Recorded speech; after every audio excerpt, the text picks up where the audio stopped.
তারপরে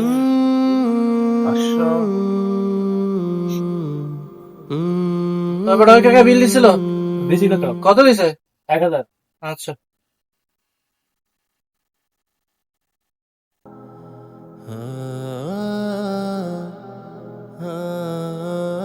আসসালামু আলাইকুম ভাই।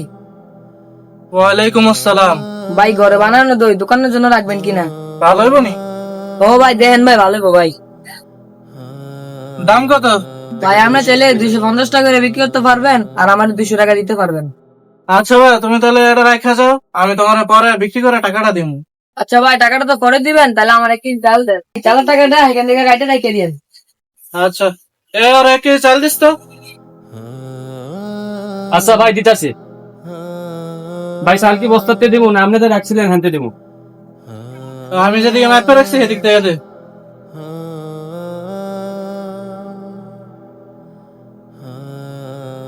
এই নে। আচ্ছা ভাই কালকে গিয়ে দই আনমু। আচ্ছা নিয়ে এস, দেখি কেমন চলে। আচ্ছা রিয়াজ। না তাহলে ফিরে দেখ।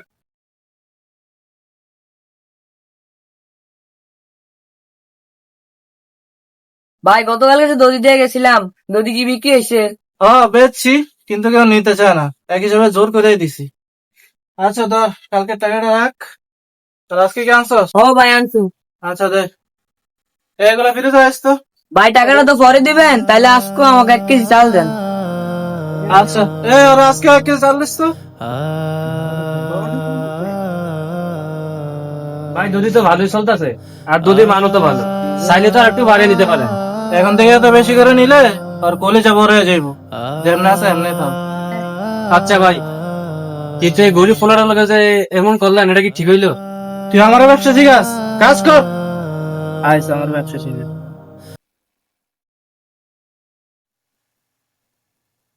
আসসালামু আলাইকুম ভাই, আজকে তো দিনে এসি। ওয়ালাইকুম আসসালাম। কিরে, গাড়ি তো ভালোই চলতেছে, প্রতিদিন 5-7 কেজি করে দিতে পারবি? ও ভাই দিতে পারবো, সমস্যা নাই। আচ্ছা দে দে। এখানে নেন। সিয়াম, এটা রাইস তো। দে, রাইস তো দিয়ে কত দূর আছে? ভাই এটা তো 900 গ্রাম দেখায়। 900 গ্রাম মানে? কিরে, তুই আমার লাগা তুমি প্রতারণা ভাই ভাই করতেছিস? কথা শুনেন ভাই। হ্যাঁ, কি কথা উন্নত? বেরো, বেরো।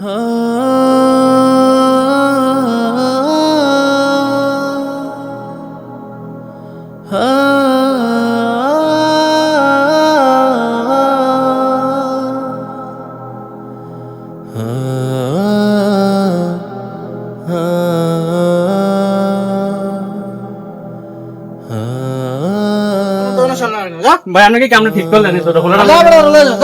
যা বড় বাদ পারা আমার দোষ সামনে চলে যা, আমার কোন সময় নাই, যা চলে যা। থাকেন, আমি আইতেছি একটু। যা, ভাই তার কিছু মনে করিচ্ছে, আর তোর তো দেখতে ভালোই দেখা যায়, তোর জন্য কম দিনে কিনলি যায়। ভাই আমার কোনো দোষ নাই, এনে যে 100 গ্রাম কম আছে আমি তাকে জানতাম না। কি আছে এগুলা? আসলে আমার বাড়িতে ওজন মাপা পালি আছে কিন্তু পাথর নাই। আমি আপনার দোকান থেকে প্রতিদিন যে চাল নেই, ওই চাল 1 পাল্লা রাখি আর আমার দই 1 পাল্লা রাখি। চাল আর দইয়ের ওজন তো একই হবে তাই না? আমি এই কথাটাই শুভ বাইরে বুঝে দিয়েছিলাম। আরে ভাই কি কমু, শুভয়ের তো যারা বাকি নাই তাদের সাথে এমন করেছে। থাক তুই কিছু মনে করিস না, আর কালকে থেকে দুদিনই আইস, আমি বাইরে বুঝে যাবো। হ্যাঁ, ব্যবসায়ী ওজনে কম দিয়ে অন্যের ক্ষতি করলে নিজেই ক্ষতিগ্রস্ত হয়। পবিত্র কোরআনে বলা হয়েছে, ওজনে কম দেওয়া বড় গুনাহ, এদের জন্য রয়েছে কঠিন শাস্তি। সুতরাং মুমিনের দায়িত্ব সঠিক মাপ দেওয়া।